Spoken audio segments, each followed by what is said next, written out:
Hey, I'm David Johnston. I wrote Gateways. I thought I'd make this little video to show how some of the different power-ups that you find in the game work. If you've never heard of Gateways, it's a 2D platform game set in a laboratory.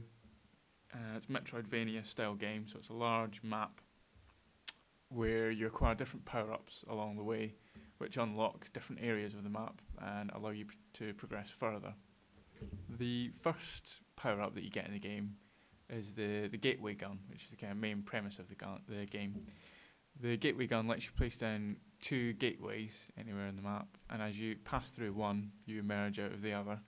So you can see I've put down two gateways on the walls there and can pass through them to travel across the map. You also get this view where you can see through into the different areas, so it works sort of quite seamlessly. So you can put them down in any different configuration. You have one on the wall, one on the ceiling. So long as you can only put them down on these concrete areas. You can't put them on this metal section here. So I can put two gateways, one on the ceiling, one on the floor, and you can indefinitely pass through them. So yeah, I can use gateway guns to get like up this kind of area, for example, because it's only got metal along there, so there's no way I can actually place a gateway. The second type of power-up that you get is you get different types of the gateway guns as you play through the game. So one of the ones that you get allows you to put down two gateways of two different sizes. So you put down a large one and a small one. And as you look through the small one, you can see you get like a kind of mini version of the map. So as you pass through that, you're essentially becoming larger, which lets you obviously jump higher. You can reach different areas. And obviously you can pass through the other way as well. So I pass through the large gateway, then I come out the small one, and I come out really wee. So I can get in really small areas that I wouldn't be able to fit in before. Another type of gateway gun is the rotation one, which looks very similar. If you remember when I put down the original gateways, one on the ceiling and one on the wall, then I pass through and you drop down. The rotation one looks very similar to the original one, but when you have a situation like that, where there are two different orientations, when you actually pass through the gateway, gravity doesn't switch back the way it should be. It changes round, so I'm now walking along the wall, so it basically stays however it looks when you're looking through the gateway. So I can walk through here and walk in the walls. If I now drop down here to this area where I couldn't actually access before, I can now get to it because I can just walk along the walls. Pressing B at any time, if you're on the Xbox pad, cancels the gateways. And changes everything back to normal. You do get other types of power-ups throughout the game, such as the mirror, which is used here to direct these laser beams that you get. You're supposed to direct the laser beams onto these switches, which open doors. So if I hold the mirror out here and hold it under the laser beam, it redirects the laser. Unfortunately, in this puzzle, I can't quite reach that switch up there because this wall's in the way, so I can't quite get the right angle on it.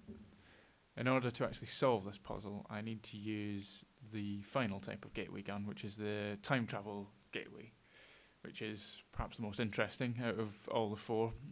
When I put down the first time travel gateway, the time it takes me to place the second one is quite relevant, because when I place the second gateway, it's actually going to connect up to the first one at the time that I placed the first gateway.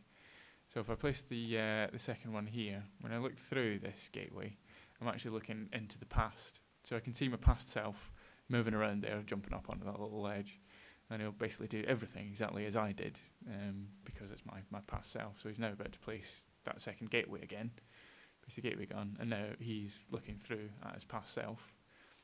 I can wander back through here into the past and see now my two past selves doing exactly what they did before. So I was about to put the gateway gun down again.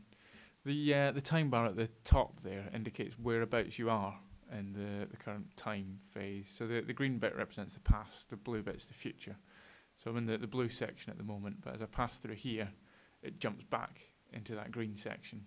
And then as that moves along, it moved into the blue section. It then moved into the sort of future bit again. So I've now got a gateway to the past again.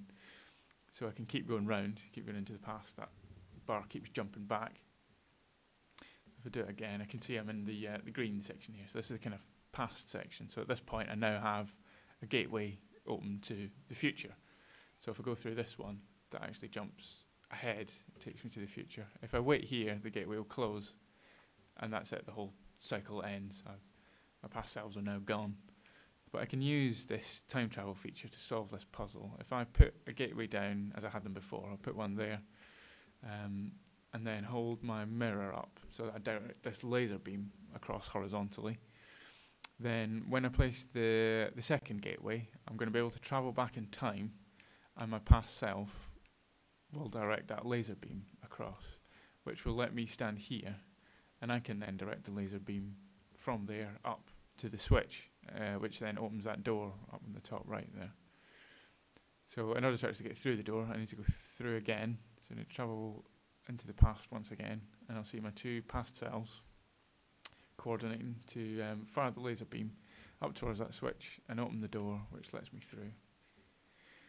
So that's a brief overview of how the different gateways and power-ups work in gateways.